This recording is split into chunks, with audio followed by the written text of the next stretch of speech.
Hello students, welcome in our SST class.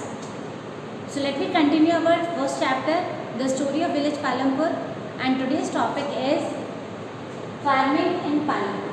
Students, yesterday we already discussed about the organization of production. Means you are getting the knowledge related to the land, labor and capital, right? These are some of the elements which is required in the production activity. So let me continue the chapter with farming in Palampur. Students, first of all, the land is fixed in village Palampur, and nearly 75% people, the livelihood of the 75% people depend on farming activities.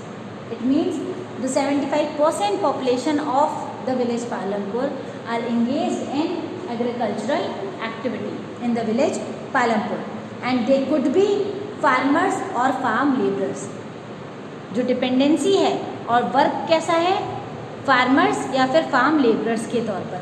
What are the difference between farmers and farm labourers? Farmers are those who are having the land, their own land they are having, and they cultivate their own land, right? Whereas the farm laborers are those people who are working on others' land. They are not having their own land. They are very poor. So the well-being of these people is closely related to production on the farms. इनका जो well-being है इन 75% people का, ये depend करता है farms के production पे. अगर फार्म्स का प्रोडक्शन अच्छा हुआ है तो इनका लिविंग स्ट्रक्चर भी अच्छा रहेगा. But remember that there is a basic constraint in raising farm production. Land area under cultivation is practically fixed. Since 1960 in Palampur there has been expansion in land area under cultivation too. You know that in 1960 is the year which is related to the green revolution. आपने सुना होगा बच्चों green revolution के बारे में. Green revolution में बहुत ही ज़्यादा एक्सेसिव इंक्रीमेंट हुआ था फूड प्रोडक्शन में, और विलेज पालमपुर में भी उस 1960 का जो रिवोल्यूशन है वो देखा गया था. वहाँ पर भी एक्सपेंशन फूड और कल्टीवेशन में नज़र आया था. By then some of the wasteland in village had been converted to cultivable land. और उसके बाद विलेज का वो हिस्सा जो कि पहले बैरन लैंड होता था, वेस्ट लैंड कहलाता था, उसको भी कल्टिवेटेड लैंड में कन्वर्ट कर दिया गया. राइट? व्हाट हैपेंड कि जो भी वेस्ट लैंड थे वो भी कल्टिवेटेड किए जाने लगे, and in the village had been converted to cultivated land. Right?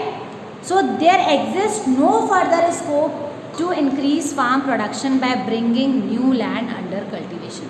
तो यहाँ पे लैंड इज फिक्स का मतलब क्या है कि लैंड में अब कुछ इंक्रीमेंट नहीं हो सकता. जितनी लैंड है उतनी रहेगी, क्योंकि अब बेरन लैंड को भी यूज़ कर लिया गया. अब कोई नई लैंड इसमें ऐड नहीं होने वाली.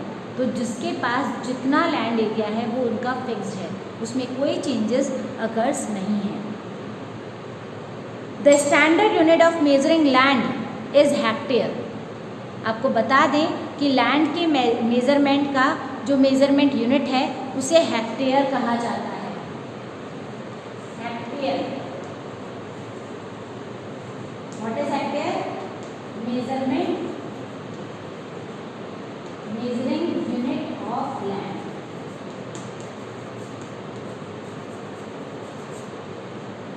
Right? Hectare is the measuring unit of land. So in the villages you may find land area being discussed in local units also. आपने लोकली भी सुना होगा कि लैंड को बीघा में भी मेज़र किया जाता है कहीं कहीं जगह पे, या फिर कहीं जगह पे क्विंथा भी कहा जाता है. Right?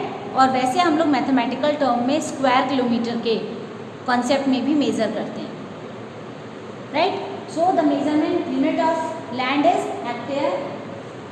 75% people are working in agricultural activity. village Palampur?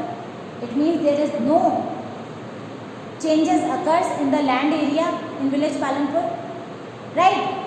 Now the second topic is there a way one can grow more from the same land.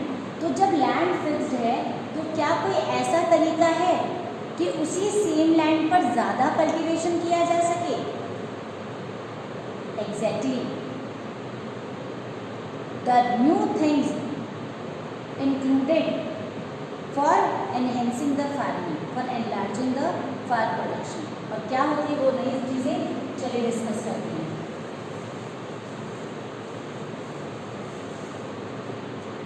अगर लैंड फिक्स्ड है तो लैंड एरिया तो एक्सीड होगा नहीं, right? So the necessary things which is used to increase the production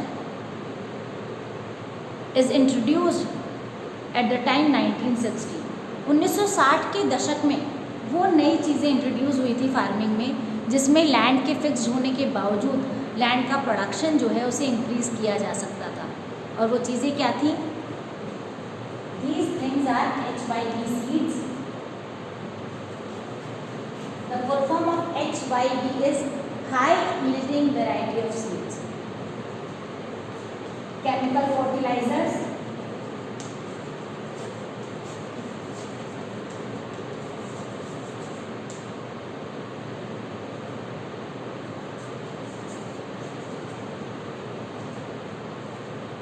farm machineries like tractors, pluckers, sprinklers, right, and harvesters.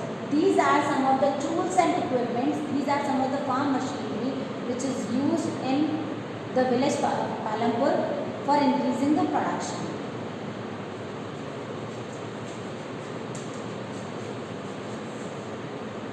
And this entire method is called scientific method. Scientific method of production. It means for increasing production, the people of the farmers of village Palampur use the scientific method, right? They use HYV, high yielding variety of seeds. They use chemical fertilizers. They use means of irrigation.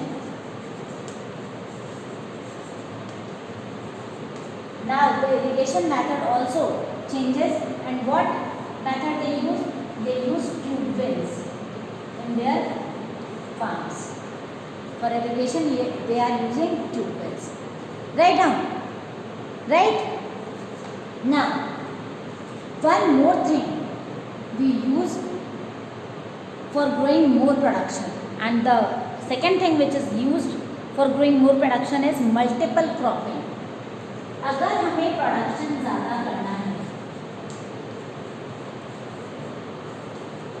और हम नहीं चाहते हैं कि हम chemical का use करें, तो ऐसे भी कई फार्मर्स मिल जाएंगे आपको, और वो फार्मर्स मल्टीपल क्रॉपिंग का यूज़ करते हैं. मल्टीपल क्रॉपिंग में क्या होता है स्टूडेंट्स?